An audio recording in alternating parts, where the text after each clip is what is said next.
Bonjour, dans cette vidéo, nous allons parler de la correction de l'algorithme de recherche dichotomique. Alors il faut savoir qu'au programme de première NSI, la correction partielle est admise, c'est-à-dire qu'elle n'est pas à connaître. Vous avez à titre d'exemple, vous pourrez essayer de le chercher par vous-même, ici, un invariant de boucle qui vous permet de montrer la correction partielle de l'algorithme, c'est-à-dire que l'algorithme renvoie bien ce qu'on attend de lui. Par contre, au programme de première NSI, il y a la terminaison de cet algorithme, c'est-à-dire montrer que cet algorithme de recherche dichotomique termine, c'est-à-dire qu'il renvoie le résultat en un temps fini. Alors, lorsqu'on est dans des cas de terminaison d'algorithme, il s'agit de voir si nos boucles tant que terminent. Ici, on voit qu'il y a une boucle tant que dans l'algorithme de recherche dichotomique, tant que G est inférieur ou égal à D. Donc l'objectif, ça va être de montrer que cette boucle tant que termine. D'accord ? Donc l'objectif, c'est de montrer que la condition en fait while G inférieur ou égal à D termine. Alors pour cela, on va utiliser ce qu'on appelle un variant de boucle. On va chercher à déterminer un variant de notre boucle tant que. Alors un variant possible est de prendre la valeur D moins G. En effet, vérifions cela. Alors je vous rappelle, pour montrer qu'une quantité est un variant de boucle, il faut montrer plusieurs choses. Il faut déjà montrer que la quantité est une quantité entière. Donc la valeur D moins G, ici, c'est nécessairement un entier, car G et D sont initialisés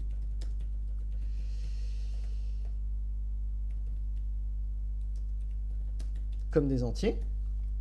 Voilà, G vaut 0 au début et D vaut longueur de T moins 1, donc ce sont deux entiers, et que au cours des différentes itérations, les valeurs de D et G restent des entiers à chaque fois, parce qu'on se rend compte que D ici peut valoir à un moment donné la valeur m-1, mais m ce sera un entier, donc D aussi, et pareil, G pourra être égal à m plus 1, donc sera aussi un entier. Donc au départ ce sont des entiers, et au cours des différentes itérations, ils resteront des entiers. Ils resteront entiers au cours des itérations. Voilà, donc ça c'est la première chose à expliquer.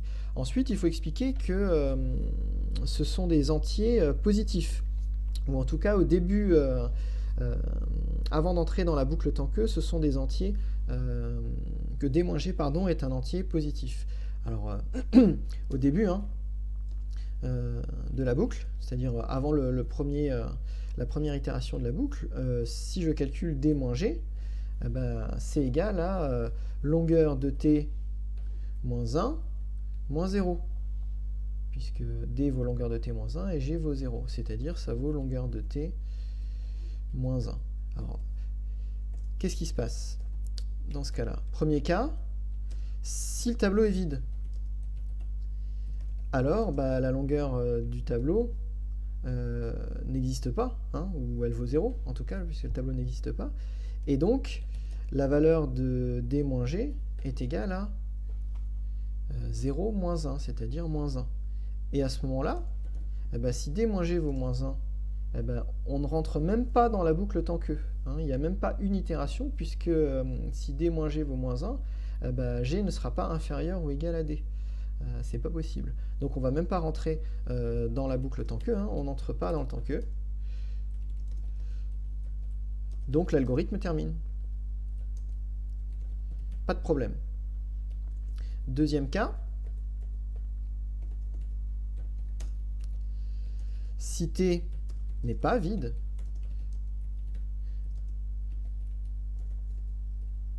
alors dans ce cas, longueur de T moins 1 est au moins positif, c'est au moins supérieur ou égal à 0, c'est-à-dire que D moins G sera forcément supérieur ou égal à 0. Et on entre dans la boucle.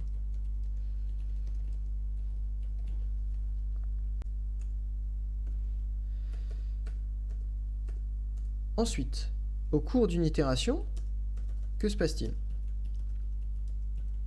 ben, on va distinguer plusieurs cas, puisque au cours d'une itération, 3 cas peuvent se produire, hein. On a un if, un elif et un else. Voilà, donc on va regarder ce qui se passe dans chacun des cas.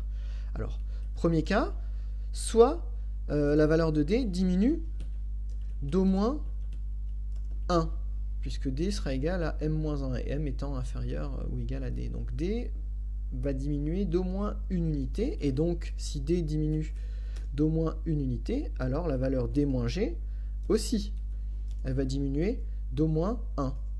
Deuxième cas, c'est si on est dans le elif, à ce moment-là, c'est la valeur de g qui va augmenter d'au moins 1, puisque g sera égal à m plus 1, m étant supérieur ou égal à g par ce calcul qui est là. Donc, g va augmenter d'au moins 1, mais si g augmente d'au moins 1, eh ben, la quantité d moins g va diminuer d'au moins 1. Voilà. Et dernier cas, c'est le cas où on tombe sur où la valeur m correspond à l'indice de l'élément recherché, et à ce moment-là, l'algorithme termine en renvoyant la valeur m. Voilà. Donc, dans le dernier cas, finalement, l'algorithme termine. Dans les deux autres cas, regardons ce qui se passe. Eh ben, on se rend compte que au cours d'une itération, d-g va diminuer d'au moins une unité. Ce qui fait qu'on a prouvé en fait que la quantité d-g, qui est notre variant, va diminuer au moins d'une unité à chaque itération.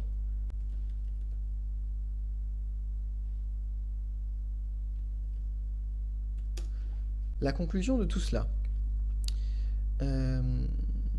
On a notre quantité d-g qui est toujours un entier.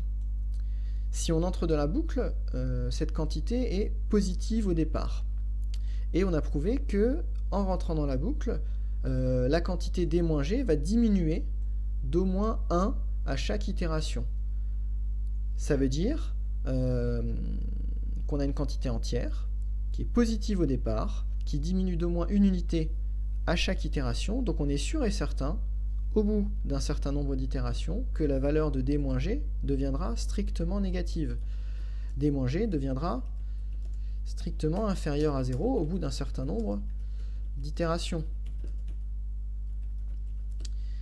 Ce qui veut dire que comme d-g deviendra strictement inférieur à 0, ça veut dire que notre quantité d deviendra strictement inférieure à notre quantité g au bout d'un certain nombre d'itérations. Et donc, notre condition de départ, g inférieur ou égal à d, deviendra fausse au bout d'un certain nombre d'itérations. Ça prouve que la boucle tant que termine, et donc l'algorithme termine, puisque cet algorithme n'est constitué que d'une boucle tant que. Donc voilà pour la preuve de terminaison de cet algorithme. Le bilan de tout ça, on a trouvé un variant. C'est une quantité qui est entière positive avant d'entrer dans la boucle et qui va diminuer au moins d'une unité à chaque itération, ce qui nous assure que la boucle tant que termine et donc que l'algorithme termine.